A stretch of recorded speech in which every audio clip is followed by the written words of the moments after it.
My school wouldn't let me graduate because I'd missed school to fight leukemia. I turned it into the best thing to ever happen to me. But I got even worse news on my real graduation day. I was standing in line at graduation when the principal pulled me aside and said I wouldn't be getting my diploma. "You missed 87 days for chemotherapy. I'm sorry, but policy is policy," he said, while my parents sat in the bleachers thinking they were watching their cancer survivor son graduate.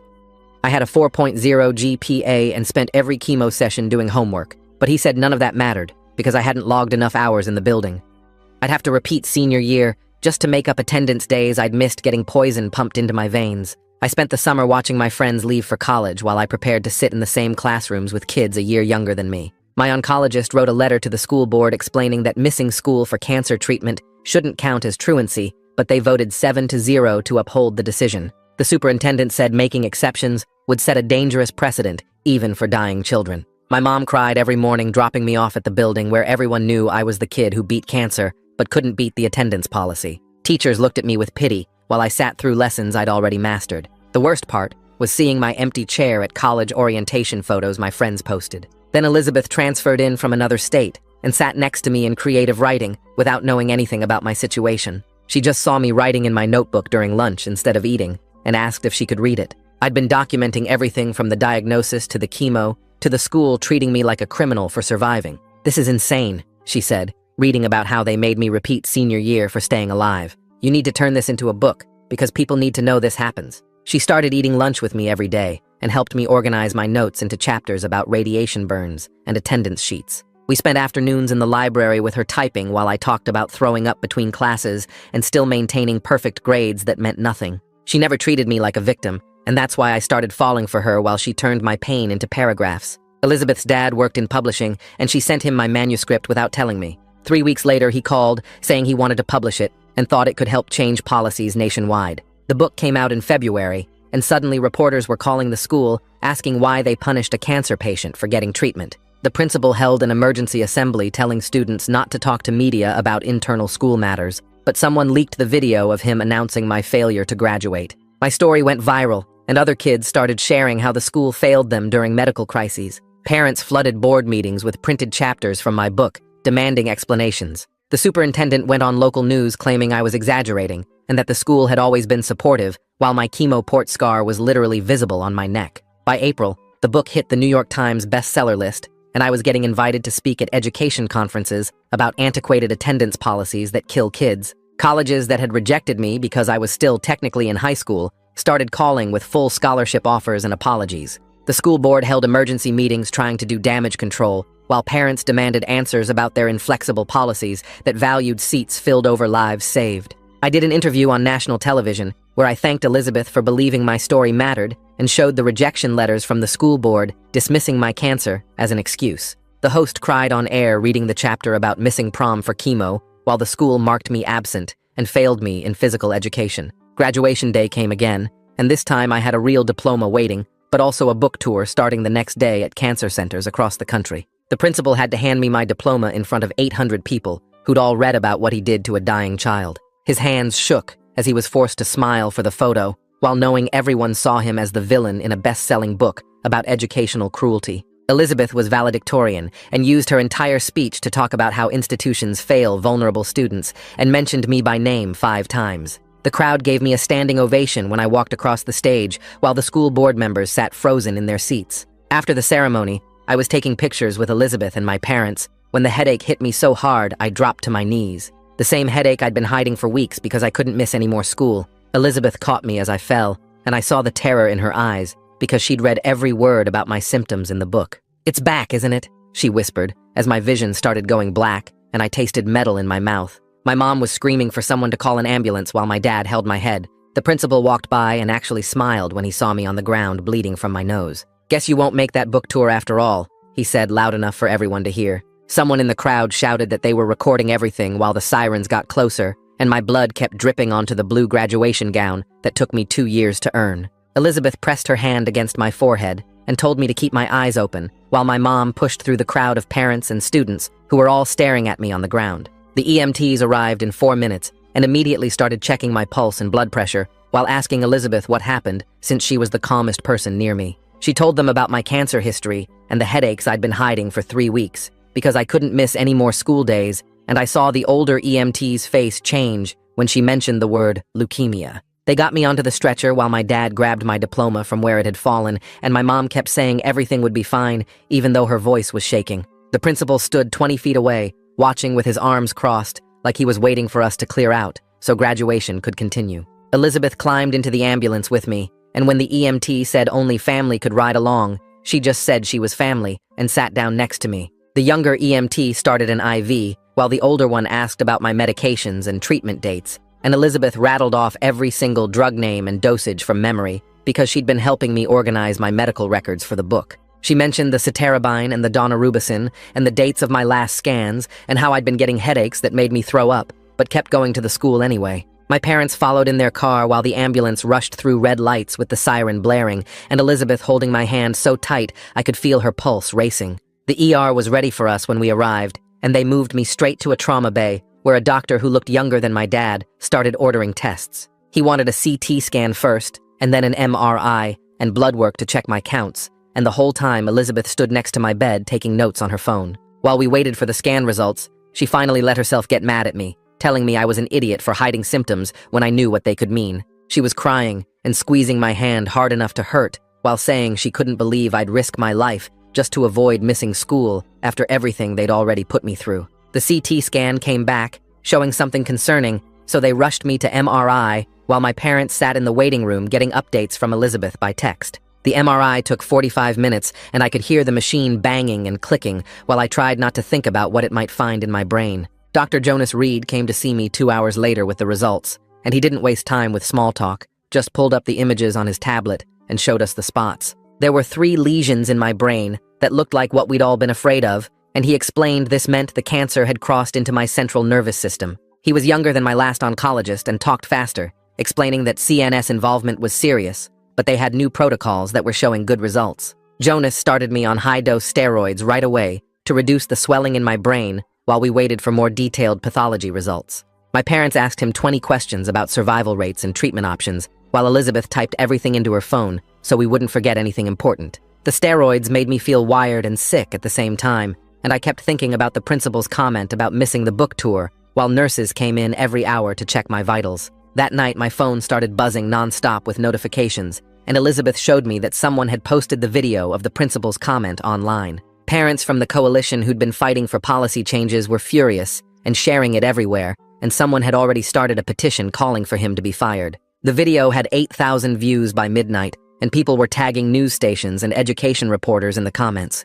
I was too tired and scared to care about revenge right now, just wanted to know if the treatment would work this time. The next morning, Jonas's wife, Melissa, came to my room carrying a folder and introduced herself as someone who ran a foundation for young cancer patients. She'd heard about my story from her husband and read my book overnight, and she wanted to help coordinate my medical care and the advocacy work, so I wouldn't have to choose between them. She had this calm way of talking that made everything seem manageable, even though I had cancer in my brain and the whole internet was watching my principal get destroyed. Elizabeth's dad called that afternoon to talk about the book tour, and he'd already figured out how to switch everything to virtual events I could do from the hospital or home. He'd contacted all the venues and they were fine with me appearing by video, and he promised this wouldn't hurt book sales or the message we were trying to spread. 3 days into treatment, after I'd had time to process everything, the reporter who'd been covering my story since February called asking for a statement about the principal's comment. Elizabeth helped me write something short that said I was focused on my health and hoped the district would focus on fixing policies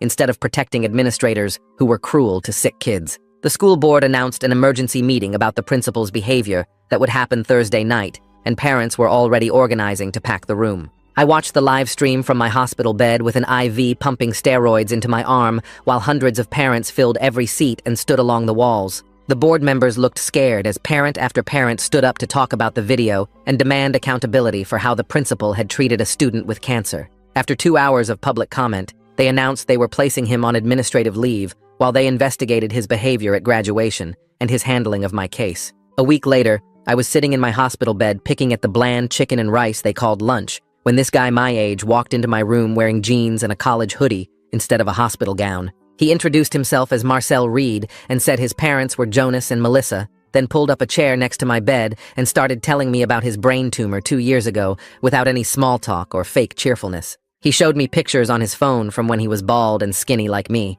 then swiped to show him at freshman orientation last month, looking completely normal and healthy. He told me the steroids would make me gain weight fast, and my face would get puffy, but that went away after treatment, and the headaches would get worse before they got better, but they did get better. He stayed for 2 hours just answering every question I had about what was coming, never lying or sugarcoating, but also showing me proof that survival was possible. The next day, a woman from the state education department called my hospital room phone, saying they'd received multiple complaints about my case and wanted to open a formal investigation into the district's handling of students with medical conditions. Melissa came by that afternoon with a thick folder and sat with me for 3 hours going through every document I'd need to file a proper complaint, explaining how this could force changes not just in our district, but create precedent for the whole state. She helped me write down every single time the school had denied accommodations or marked me absent for treatment, every meeting where they'd dismissed my illness, every policy they'd used to punish me for being sick. We scanned copies of all my medical records and treatment schedules,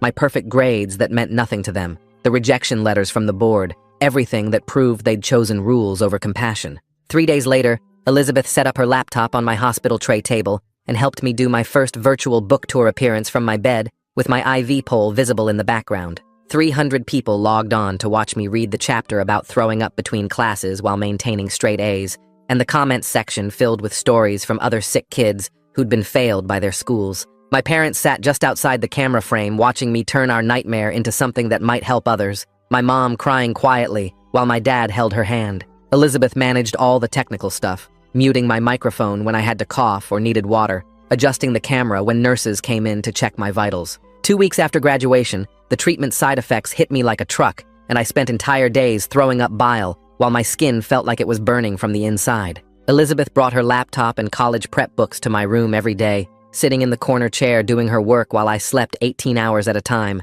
never asking me to talk or pretend I was okay. She'd look up when I stirred to see if I needed water or the nurse, then go back to her work, just being there without demanding anything from me. The principal released a statement through his lawyer saying his comment at graduation was taken out of context, and he'd always been supportive of students facing medical challenges, claiming the video didn't show the full interaction. Within hours, the parent coalition released 12 pages of emails showing every time he'd denied accommodations, every cruel comment he'd made about sick kids missing school, every policy he'd enforced without mercy. They had receipts going back 3 years, showing a clear pattern of punishing students for being sick, and the evidence was so overwhelming that even his lawyer stopped responding to media requests. Jonas came to my room with new scans showing the lesions were responding to treatment, but slower than he'd hoped, and he adjusted my protocol to include a more aggressive combination that would make me sicker, but might work faster. He sat on my bed and told me straight up this was going to be a longer fight than my first round of cancer. That brain involvement was always more complicated,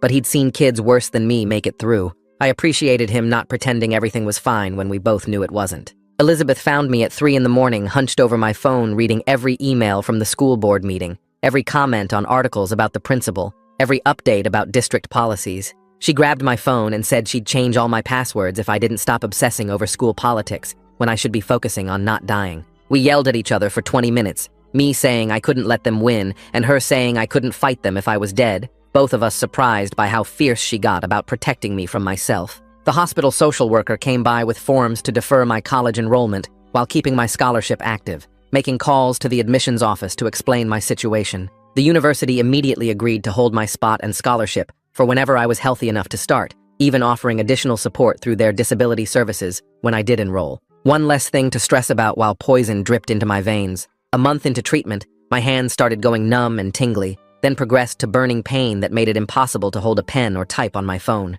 Elizabeth suggested I dictate new chapters about this experience, and she'd type them, so we started working on a sequel about fighting cancer and the school system at the same time. I'd talk for a few minutes until I got too tired, she'd type it up and read it back, and slowly we built chapters about discrimination and chemo, about policies that killed kids and treatments that saved them. Then, the superintendent announced his retirement at a hastily called press conference, claiming it had been planned for months, though everyone knew the book controversy and federal investigation had forced him out. His replacement was a woman whose own daughter had a chronic illness and had fought similar battles with her previous district, which felt like proof that our suffering might actually lead to real change. The parent coalition celebrated quietly, knowing one victory didn't mean the war was over, but grateful that someone who understood medical struggles would be making decisions. Marcel showed up at my hospital room 2 days later with his laptop and a smile that didn't look forced. Jonas had told him about me, and he wanted to help connect me with other young cancer patients who were fighting similar battles. He opened his laptop and showed me a private Discord server where about 30 kids our age shared everything from chemo schedules to advocacy wins. I watched him type my introduction while explaining how the group met twice a week on video calls. The first meeting I joined from my hospital bed had kids from 12 states all dealing with cancer while trying to graduate or start college. One girl was fighting her school district in Texas over the same attendance issues I'd faced. A guy from Oregon was testifying before his state legislature about insurance coverage for experimental treatments. They all knew my book and started sharing their own stories about schools and hospitals failing them. Marcel moderated the meetings with this calm energy that made everyone feel heard. We spent an hour that first night just talking about the weird stuff nobody else understood, like how chemo makes everything taste like pennies, or how people stare at your port scar. The group became my lifeline over the next weeks as treatment got harder. 6 weeks after graduation, I was back in the MRI machine, trying not to think about what they might find. Jonas pulled up the scans on his computer screen and pointed to the spots that hadn't changed size.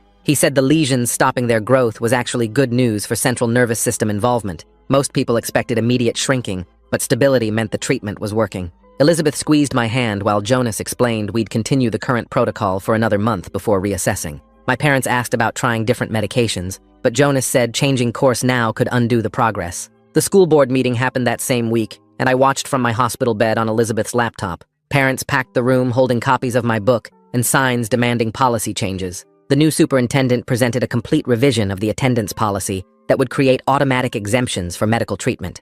They voted 7-0 to approve it, and even named the new policy after me. Watching them vote for something that would have saved me a year of my life felt surreal. Elizabeth was holding my hand when the acceptance letter from the local state college arrived. She'd applied to 5 schools, including 2 Ivy League ones that wanted her based on her perfect grades and valedictorian status. But she chose the school 20 minutes from the hospital where I was getting treatment. She claimed their education program was exactly what she wanted, but I knew she was lying. The other schools had offered full rides and better programs, but she wanted to stay close. I didn't know how to process someone giving up their dreams for me. Elizabeth's dad called the next morning about the book getting picked up for translation. Publishers in Germany, Japan, and Spain wanted to bring the story to their countries where similar fights were happening. The contracts meant more money than I'd ever imagined, and Elizabeth's dad suggested using it to help other families. We'd already gotten letters from parents whose kids were facing the same attendance battles. Within a week, we'd set up a fund that had already helped 3 families pay for lawyers. 2 months into treatment, I woke up one morning and actually felt hungry for the first time in weeks.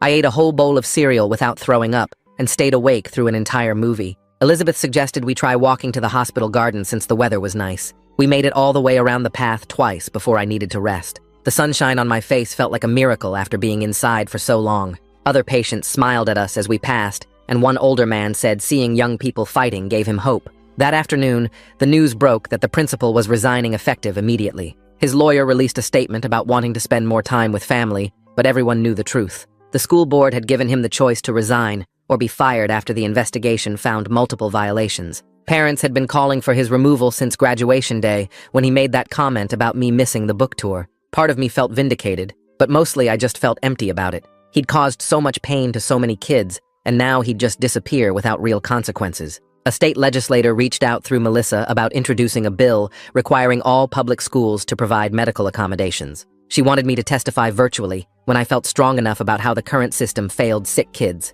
Melissa helped me write testimony that balanced my personal story with hard data about dropout rates for chronically ill students. We practiced over video calls with me reading from my bed while Melissa gave feedback. The bill had 17 co-sponsors before we even announced it publicly. My hair started falling out again 3 weeks later, and this time it hit differently. The first time I had hope it would grow back normally, but now I knew what was coming. Clumps came out in the shower and I found strands all over my pillow each morning. Elizabeth noticed me wearing a hat indoors and asked if it was happening again. I nodded, and she left without saying anything. She came back an hour later with her head completely shaved and a nervous smile. She'd gone to a barber shop and told them to take it all off in solidarity. I cried for the first time since the diagnosis when I saw what she'd done for me.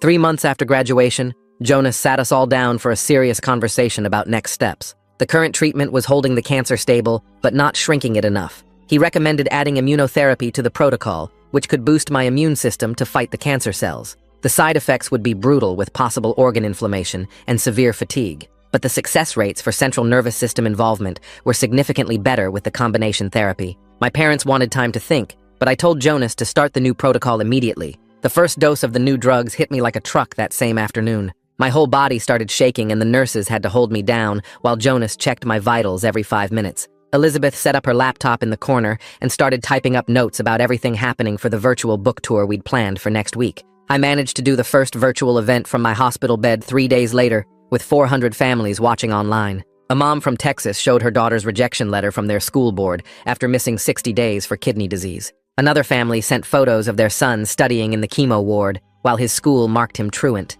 Each story that came in made me more determined to keep fighting both the cancer and the system. Elizabeth started posting updates on social media without asking me first. She wrote about watching me throw up 6 times in one night and still trying to edit book chapters between episodes. Her post about being 18 and spending Friday nights in the hospital waiting rooms instead of at parties got shared 20,000 times in 2 days. People started sending messages about their own families dealing with illness and how it affected everyone, not just the patient. The comments section became a support group for teenage caregivers who understood what she was going through. 2 weeks into the new treatment, my body completely rebelled. My temperature spiked to 104 and my liver numbers went crazy high. Jonas moved me to the ICU when I started having trouble breathing. My mom slept in the chair next to my bed while my dad took the night shifts. Elizabeth basically lived in the family waiting room, only going home to shower and grab clean clothes. The ICU nurses let her sneak in during quiet hours to read me updates from the book tour venues we were missing. After 5 days of touch and go,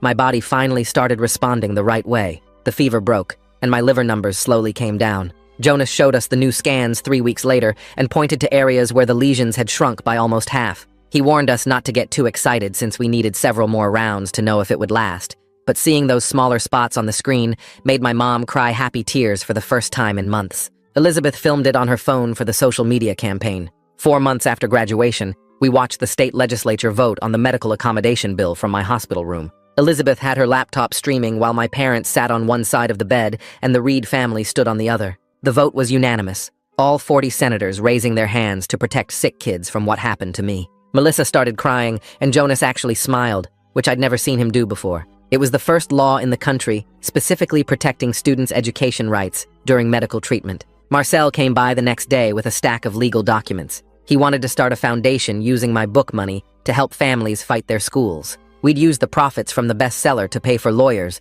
when schools refused to accommodate sick kids. Within a week of announcing it online, we got over $300,000 in donations from readers who wanted to help. The principal who'd been so cruel had accidentally funded a whole movement for justice. My brain started working better after the 4th treatment cycle. I could focus for more than 10 minutes without getting confused. Elizabeth brought her laptop every afternoon, and we started writing the sequel together. She'd type while I talked about how one kid's suffering turned into laws that protected thousands. We documented everything from the graduation collapse to the bill passing, showing how change happens when people refuse to accept cruelty as policy. The new superintendent visited us at the hospital to apologize personally. She'd replaced the guy who retired after my book came out. She promised to make our district a model for medical accommodations and started requiring all administrators to take compassion training. She brought a folder showing the new policies they'd implemented, including automatic exemptions for any student with documented medical needs. Real change was finally happening at the school that had failed me so badly. 5 months after that awful graduation day,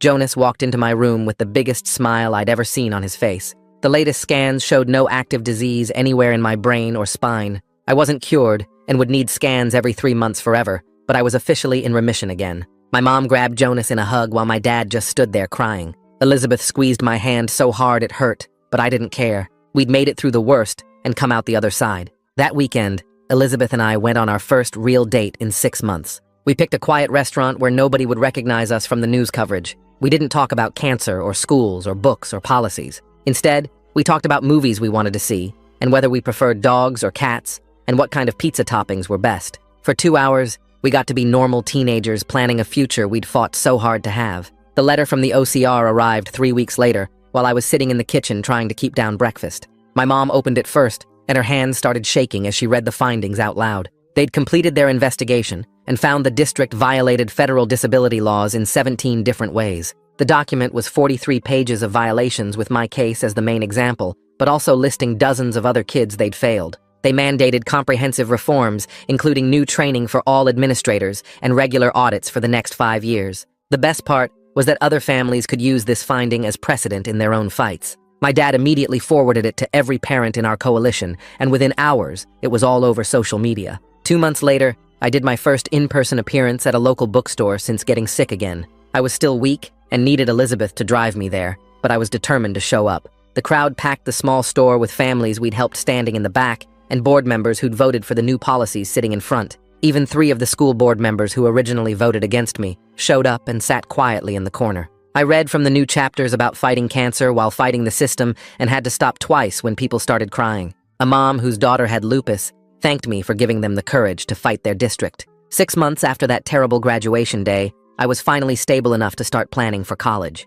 The university called to confirm my scholarship was still available and offered additional support through their Disability Services office. They assigned me a coordinator who would help manage any medical accommodations I needed. Elizabeth had gotten into a school just 20 minutes away, which meant we could see each other on weekends. We spent an afternoon looking at dorm rooms online and picking out sheets that wouldn't remind me of hospital beds. The news about the principal came while I was at a follow-up appointment with Jonas. My phone started blowing up with texts from parents in our coalition. He'd been charged with violation of civil rights based on the pattern of discrimination the investigation uncovered. It wasn't just me, but 12 other students with medical conditions he'd denied accommodations over the years. His former supporters on the school board suddenly claimed they'd always had concerns about his methods. The local paper ran a front-page story with quotes from families he'd hurt. Melissa called that afternoon with an idea about using the book money to help other families. We set up a scholarship fund specifically for students who missed significant school for medical treatment. The application was simple and focused on financial need rather than grades, since we knew how hard it was to maintain perfect scores while fighting for your life. Within a month, we had enough donations to fund 5 students. The first recipient was a sophomore with Crohn's disease who'd been facing the same attendance problems until our policy changes went through. Her mom cried when we called with the news. My final treatment cycle happened on a Tuesday morning in November. Jonas came in personally to disconnect the IV for the last time. He explained I'd need scans every 3 months for 2 years, then every 6 months after that, but the immediate danger had passed. My parents brought a cake to the infusion center, and the nurses all signed a card. The relief felt almost as overwhelming as when I first got diagnosed. Elizabeth picked me up, and we drove straight to her house where she'd set up a workspace for us to finish the sequel. We spent the next week writing the final chapters about how one kid's suffering turned into laws protecting thousands. We dedicated it to Marcel and all the young advocates fighting from the hospital beds for basic dignity. Her dad's publisher fast-tracked it for spring release, knowing the momentum from the first book would help sales. The district announced their new buddy system right before winter break. Students with chronic illnesses would get paired with academic support partners who'd help them keep up with work during absences. They based it on what Elizabeth had done for me naturally, but now formalized it into an actual program. The superintendent asked Elizabeth to help train the first group of mentors. She spent 2 days teaching them how to support without pitying and how to advocate without overstepping. I watched from the back of the room as she explained that sick kids needed friends, not saviors. The emails from other states started coming in January. 3 legislatures were considering bills based on ours and wanted advice on the language. Melissa and I spent a weekend creating a toolkit for families to use when fighting their districts. We included template letters and links to legal resources and contact information for disability rights organizations. We made it free to download, and within a week, it had been accessed over 10,000 times. As I packed for college that August, I realized I wasn't the same person who just wanted to graduate and disappear. The cancer and the cruelty had forced me to become an advocate whether I wanted it or not. My room was full of thank you letters from families we'd helped and newspaper clippings about policy changes. Elizabeth helped me pack everything into boxes while joking that we'd need a whole dorm room just for the advocacy materials. I couldn't imagine any other path now, even though I'd never chosen this one. The first award came in September while I was still getting used to dorm life. Elizabeth texted me a photo of the letter saying we'd won the Young Adult Social Justice Book Award with a $10,000 prize. I immediately called Marcel and told him we could use the money to start hiring real lawyers for families instead of just giving advice. We spent that whole weekend setting up the foundation's bank account and filing the paperwork to make it official. More awards followed through the fall, with each one bringing more attention and more families reaching out for help. Elizabeth and I started apartment hunting in October since living in separate dorms 20 minutes apart wasn't working. We looked at 12 places before finding a 2-bedroom near both our schools, with enough space for my medical supplies and her growing collection of advocacy books. The landlord recognized me from a news interview and knocked $200 off the monthly rent, saying his nephew had cancer and understood what we were fighting for. My parents drove up to help us move in November, and my mom couldn't stop crying when she saw the medical organizer Elizabeth had already set up in the bathroom. The principal's trial dragged on through winter with delays and motions and legal stuff I didn't understand. Marcel kept me updated since his mom was tracking it closely for the foundation's work. The verdict finally came in February, with the judge stripping his teaching license permanently and ordering him to pay $75,000 in damages. I signed the check over to the foundation that same day, and Marcel hired our first full-time lawyer who specialized in education law. My appointment with Jonas in March started like all the others, with blood work and waiting. He came in holding the scan results with the biggest smile I'd ever seen on his face. The images showed completely clear results, with no signs of disease anywhere. He reminded me I'd need monitoring forever, but said my response to treatment was better than he'd hoped. Elizabeth was waiting in the parking lot and started crying when I gave her thumbs up through the window. The sequel came out right before spring break and sold 30,000 copies the first week. Pre-orders alone funded lawsuits in 12 states, where families were fighting their schools. Elizabeth and I spent spring break doing appearances at bookstores and cancer centers and schools. We talked to packed rooms about how one cruel policy turned into a movement that changed laws nationwide. The foundation hit its 100th family in April when we helped a girl with lupus in Texas get proper accommodations. Marcel called to tell me we'd outgrown what 2 college kids could handle and needed real staff. We hired 3 more people by May, including a social media manager who helped families share their stories. The new superintendent called me the week before graduation, asking if I'd speak at the ceremony. She explained how the district had completely changed its policies and wanted me to show current students what fighting back could accomplish. I said yes immediately, even though my hands shook thinking about standing at that same podium. Elizabeth helped me write the speech over 3 nights, making sure every word showed strength, not bitterness. The morning of graduation, I put on my suit and drove to the school I'd been forced to repeat. The parking lot was full, and I recognized reporters from the previous year's disaster. Elizabeth squeezed my hand as we walked through the same doors where I'd collapsed bleeding exactly 1 year ago. The new principal met us at the entrance and thanked me for coming back after everything. I sat on the stage looking out at 800 faces, including some board members who'd voted against me originally. When my turn came, I walked to the podium where I should have graduated the first time. I talked about cancer teaching me to fight, and the school's cruelty teaching me to fight harder. I explained how their refusal to accommodate my illness created laws protecting thousands of sick kids nationwide. I thanked Elizabeth for believing my story mattered when everyone else saw me as a problem. I thanked my parents for never giving up even when the system tried to break us. I talked about Marcel and the foundation and the 100 families we'd helped so far.